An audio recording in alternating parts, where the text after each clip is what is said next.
Sadan gawen moim kun motsgahta. Manch nek manch zuchum kasha bizim a honu na anda a ugwiochte Zik mai qua hơn chơi Sku ham Hatu usni öste Usja kim bidi ik Sandag Sham nyepshna Mots kona tuktit bukdag Hat sjötsne bukka Zucht Tak ma jög Zandag snöhum Bdökna mak Neksh masku jät Neksh mdek bsudit Tets shi nini Azucht Ha je Ha kanin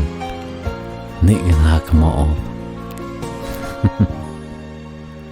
Zandag nyam guhman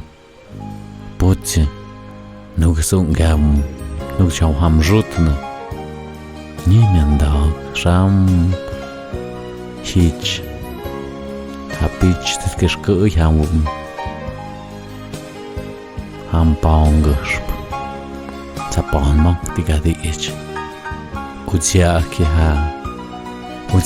hitch miaye Hasnim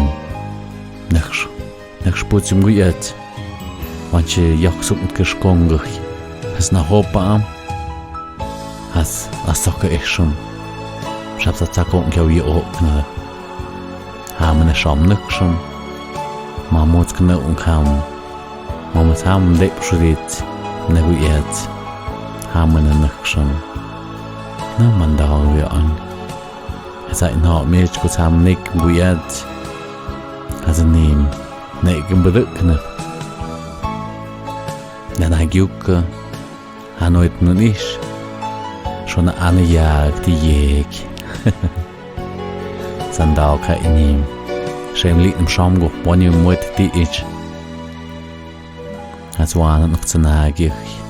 Snish kuta tjötsna Has mut bezin Has mad isha shil